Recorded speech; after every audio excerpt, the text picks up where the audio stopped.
I just wanted to say, Subhanallah and La ilaha illallah.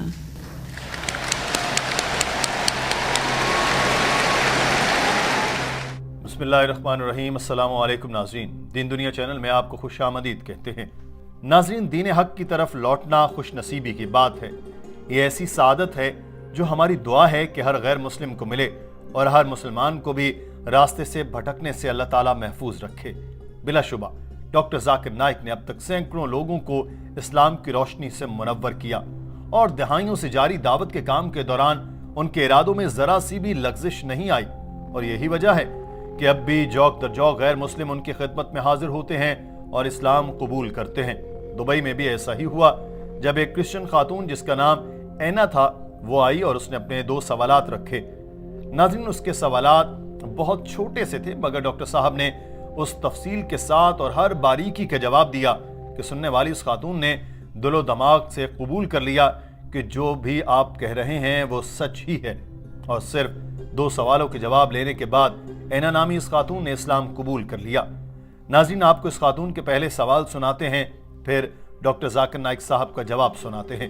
انگریزی زبان میں ہونے والی اس گفتگو کو تمام سننے والوں کی سہولت کے لیے ہم اردو اور ہندی میں ترجمے کے ساتھ پیش کر رہے ہیں. ناظرین، اینا نے مائک پر آ کر کہا کہ میرے 2 سوالات ہیں جن کے جواب مجھے نہیں ملے. پہلا تو یہ کہ ان غیر مسلموں کو کیا ہوتا ہے جن کو کبھی اسلام کی دعوت ہی نہیں ملی، اور دوسرا سوال ہے کہ کیا حضرت عیسیٰ کے معجزات حضرت محمد صلی اللہ علیہ وسلم سے بڑے ہیں؟ Hi, my name is Anna. I want to ask, what happens to non-Muslims who have never been exposed to Islam? And what if a non-Muslim says that the miracles of Jesus are bigger than the ones that Muhammad performed? Doctor Zakir Naik نے کہا کہ مجھے نہیں لگتا کہ کسی کو اسلام کے بارے میں پتہ ہی نہ ہو یا کسی کو اسلام کی دعوت نہ ملی ہو. آج سے 50 سال پہلے اگر آپ یہ سوال کرتی تو شاید میں کہتا کہ صحیح کہہ رہی ہیں، مگر آج کل سائنس اور ٹیکنالوجی کا دور ہے اور اس دور میں ممکن نہیں کہ کسی کو اسلام کے بارے میں پتہ نہ ہو. میڈیا تو ہر وقت اسلام کے بارے میں بتاتا رہتا ہے، چاہے وہ منفی باتیں ہی ہوتی ہیں. اسلام دہشت گردی کا مذہب ہے، اسلام جبر کا دین ہے، اسلام میں عورتوں کو دبایا جاتا ہے، حقوق نہیں دیے جاتے، جو بالکل غلط ہے. تو سوال یہ ہو سکتا ہے کہ اسلام کے بارے میں درست معلومات نہ ملی ہوں. قرآن پاک میں سورہ حجرات میں لکھا ہے کہ جب کسی چیز کی خبر ملے تو اس کو آگے پھیلانے سے پہلے اس کی صحیح ہونے کی تصدیق کرنی چاہیے. اگر کوئی شخص جنگلوں میں رہتا ہے یا کسی ایسی جگہ پر جہاں کوئی جدید سہولتیں نہیں ہیں تو ہو سکتا ہے کہ اس کو اسلام کی خبر نہ ملے. اس صورت میں تو پہلے مسلمانوں کی ذمہ داری ہے کہ اسلام کا پیغام لوگوں تک پہنچائیں. اللہ قرآن پاک میں فرماتا ہے کہ ان قریب ہم اپنی نشانیاں انہیں دنیا میں دکھائیں گے اور خود ان کے نفس میں یہاں تک کہ ان پر واضح ہو جائے گا کہ وہی حق ہے. اللہ تعالیٰ نے یہ ذمہ بھی لیا ہے کہ وہ ہر ایک کو نشانی دکھائے گا، چاہے وہ مسلمان ملک میں ہو یا غیر مسلمان ملک میں. نشانیاں یہاں تک ہوں گی کہ انہیں پتہ چل جائے گا کہ سچ کیا ہے. ڈاکٹر صاحب نے ایک سروے سے متعلق بتایا کہ جو 1950 میں ہوا تھا یہ 2 قبائل کا تھا جو 1950 تک جدید دنیا کے ساتھ ہم آہنگ نہیں تھے. جب وہاں ریسرچ کی گئی ان کی زندگی گزارنے کا طریقہ کیا ہے تو معلوم ہوا کہ یہ دونوں قبیلے یقین کرتے تھے کہ ایک خدا ہے، وہ اکیلا ہی عبادت کے لائق ہے، وہ رکوع اور سجدے کرتے تھے. تو یہ سارا کچھ اسلامی تعلیمات کے مطابق تھا، بس اس کا نام اسلام نہیں تھا.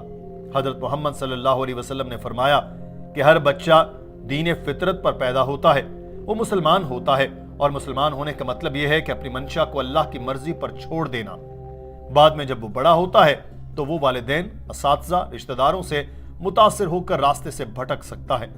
جب کوئی شخص اسلام قبول کرتا ہے تو اس کے لیے لفظ اسلام قبول کرنا ٹھیک نہیں، بلکہ کہنا چاہیے کہ وہ اسلام کی طرف واپس آ گیا کیونکہ کچھ وجوہات کی بنا پر بھٹک گیا تھا. ڈاکٹر صاحب نے مثال دیتے ہوئے کہا کہ ہندو، عیسائی اور مسلمان 3 بچوں کو جب وہ پیدا ہوں تو ان کو اکیلے اکیلے بڑا کریں جہاں بیرونی دنیا کی کوئی رسائی نہ ہو. تو جب آپ ان کو دیکھیں گے تو ان کی زندگی گزارنے کا طریقہ اسلام کے مطابق ہی ہوگا. صرف دوسروں کی صحبت سے ہی بچے یا بڑے سیدھے راستے سے بھٹک جاتے ہیں اور یہ سائنسی طور پر بھی ثابت شدہ ہے. Every child, if any child, if you take 3 children, one born to a Christian, one born to a Jew, one born to a Hindu, isolate these 3 children completely from any external influence. And when they grow up and you try and find out what is their way of life, it will be nothing but Islam. Only after external influence, they start deviating and worshipping wrong things and having wrong ideas. This is scientifically proven. Furthermore, sister, where your second question is concerned, that what if someone doesn't know Islam and thinks that Jesus Christ did miracles? Doctor Zakir Naik نے اس خاتون کو دوسرے سوال سے متعلق بتایا کہ مجھے بھی یقین ہے کہ حضرت عیسیٰ نے معجزات دکھائے تھے، مگر بہن معجزات ٹیسٹ نہیں ہیں کہ کون بڑا ہے کون نہیں۔ بائبل میں لکھا ہے کہ جیزس نے کہا کہ بہت سے جھوٹے کرائسٹ اور جھوٹے پیغمبر آئیں گے جو معجزات دکھائیں گے اور دھوکہ دیں گے۔ تو جیزس نے تو خود کہا کہ معجزات یہ دیکھنے کے لیے نہیں کہ کوئی خدا ہے، بلکہ جس بھی پیغمبر نے جو بھی معجزات دکھائے ہیں وہ در حقیقت اللہ تعالیٰ کی اجازت سے ہی دکھائے ہیں۔ اللہ تعالیٰ نہ چاہتا تو کوئی معجزہ نہ ہوتا۔ حضرت موسیٰ نے سمندر میں اپنا عصا پھینکا تھا اور اس کے 2 ٹکڑے ہو گئے تھے، یہ بھی اللہ تعالیٰ نے ہی کیا۔ ایسا ہی حضرت محمد صلی اللہ علیہ وسلم سے متعلق ہے، آپ صلی اللہ علیہ وسلم نے چاند کے 2 ٹکڑے کر کے دکھائے، وہ اللہ تعالیٰ کی اجازت سے ہی تھے۔ میں آپ کو بتا دوں کہ کوئی مسلمان اس وقت تک مسلمان ہو ہی نہیں سکتا جب تک وہ حضرت عیسیٰ کو پیغمبر نہ مانے۔ ہم یقین رکھتے ہیں کہ وہ اللہ کے برگزیدہ پیغمبر تھے، وہ مسیحا تھے، وہ بغیر والد کے پیدا ہوئے، انہوں نے مردوں میں جان ڈالی، بیماروں کو شفا دی مگر اللہ کے حکم سے۔ مسلمان اور عیسائی یہاں تک تو ایک ہی پیج پر ہے، مگر فرق یہ ہے کہ حضرت عیسیٰ کو مسلمان خدا نہیں مانتے، کیونکہ ایسا بائبل میں بھی نہیں لکھا۔ پوری بائبل میں جیسس نے خود نہیں کہا کہ میں خدا ہوں اور میری عبادت کرو۔ مجھے کوئی ایسی آیت دکھا دیں تو میں عیسائی بن جاؤں گا۔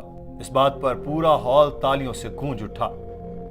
ناظرین، ڈاکٹر ذاکر نائک نے کہا کہ اگر آپ بائبل کو پڑھیں تو اس میں لکھا ہے کہ میرا باپ مجھ سے بڑا ہے، میں شیطان کو بھگاتا ہوں فادر کے حکم سے، میں جو بھی کرتا ہوں خدا کے حکم سے کرتا ہوں۔ جو بھی اپنی مرضی کو اللہ پر چھوڑ دیتا ہے وہ مسلمان ہے، اور جیزس بھی مسلمان تھے۔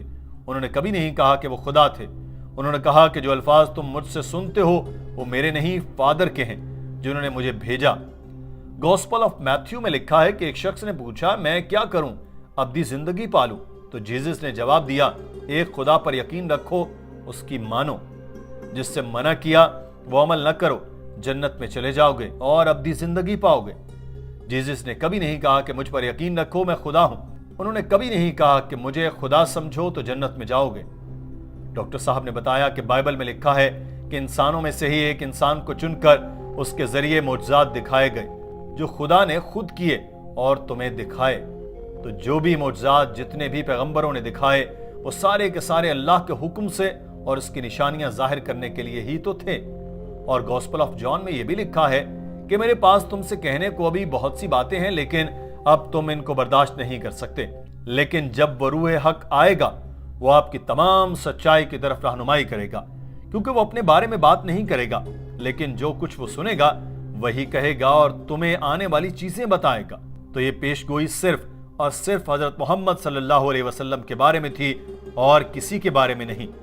ڈاکٹر صاحب نے اس خاتون سے کہا کہ بہن اگر آپ سچی عیسائی ہیں تو آپ کو جیزس کی باتوں پر عمل کرنا چاہیے۔ ڈاکٹر صاحب کے یہ کہتے ہی اس خاتون کے چہرے پر مسکراہٹ آ گئی۔ اس نے مائک پر آ کر کہا میں آپ سے سوال کر رہی ہوں تو وہ صرف اپنے غیر مسلم اہل خانہ اور دوستوں کی وجہ سے۔ میں صرف آپ سے کہنے آئی تھی کہ سبحان اللہ اور لا الہ الا اللہ۔ ناظرین، پورا ہال تالیوں سے گونج اٹھا۔ قریب کھڑی اسلامی بہنوں نے اس خاتون کو گلے سے لگایا، سب کی آنکھوں میں آنسو تھے اور ہر کوئی خوشی سے سرشار تھا کہ ایک اور بہن کو رہنمائی ملی اور وہ جہنم کی آگ سے بچ گئی۔ ناظرین، آپ یہ مناظر دیکھیے۔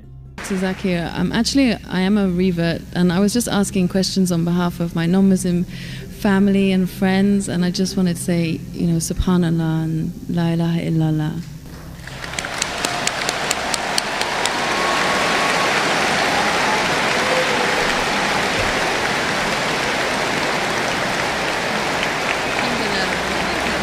That's why I said you have to say what you have to say.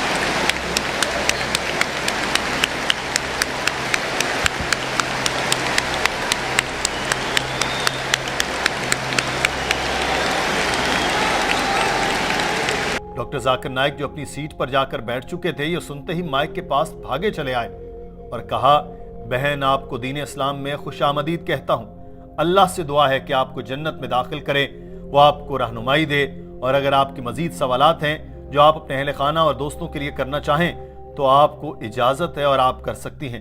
اگر آپ کے جو بھی سوالات ہیں میں ان کے جواب بخوشی دوں گا۔ ہماری دعوت سینٹر بھی آپ کو پوری مدد کرے گی۔ اس خاتون نے اشارے سے بتایا کہ اس کے اور کوئی سوال نہیں۔ ڈاکٹر صاحب اپنی سیٹ پر جا کر بیٹھے مگر ہال میں تالیوں کی گونج کئی منٹ تک برقرار رہی۔